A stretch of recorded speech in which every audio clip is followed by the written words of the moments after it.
नमस्कार दोस्तों, आज की सबसे बड़ी खबर निकल कर आ रही है सामने। सबसे पहले देश की तमाम बड़ी खबरें जान लेते हैं। चलिए शुरू करते हैं। पाकिस्तान की मांग, पहलगाम हमले की जांच चीन रूस करे।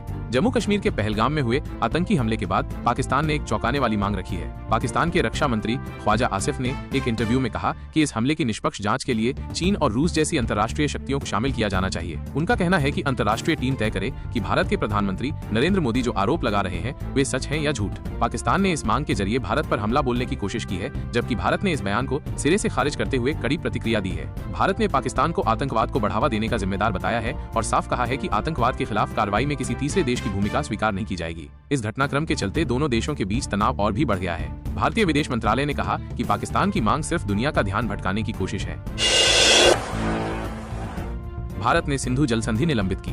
भारत ने पाकिस्तान के खिलाफ एक बड़ा और ऐतिहासिक कदम उठाते हुए 1960 की सिंधु जल संधि को निलंबित कर दिया है। सिंधु जल संधि के तहत भारत हर साल पाकिस्तान को बड़ी मात्रा में पानी छोड़ता था, लेकिन हालिया पहलगाम हमले के बाद भारत ने इस समझौते को रद्द करने की घोषणा कर दी है। अधिकारियों का कहना है कि अब पाकिस्तान को सिंधु और उसकी सहायक नदियों से पानी नहीं मिलेगा, जिससे वहां जल संकट गहरा सकता है। यह फैसला भारत की ओर से पाकिस्तान को आतंकवाद के समर्थन के खिलाफ एक कठोर संदेश माना जा रहा है। भारत सरकार का कहना है कि अब देश के संसाधन पहले अपने नागरिकों के लिए उपयोग में लाए जाएंगे। विशेषज्ञों का मानना है कि इस कदम से पाकिस्तान की कृषि और पीने के पानी की व्यवस्था पर बड़ा असर पड़ेगा। वहीं अंतर्राष्ट्रीय समुदाय ने दोनों देशों से संयम बरतने की अपील की है।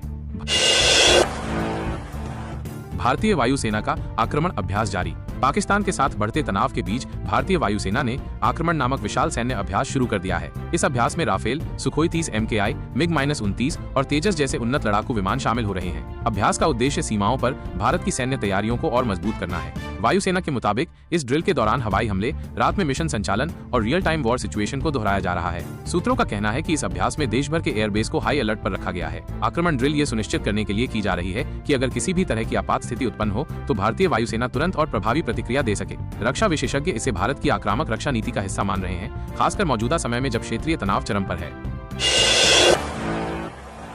प्रधानमंत्री आवास योजना के तहत 50,000 नए घरों की घोषणा। केंद्र सरकार ने प्रधानमंत्री आवास योजना के तहत 50,000 नए घरों के निर्माण की घोषणा की है।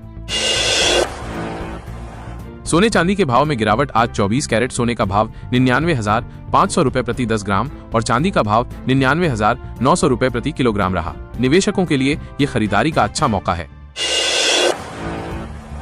राजस्थान में भीषण गर्मी का प्रकोप। बाड़मेर में पारा 46 डिग्री सेल्सियस के पार, 25 शहरों में तापमान 40 डिग्री सेल्सियस से ऊपर। रात में भी लू चलने की चेतावनी।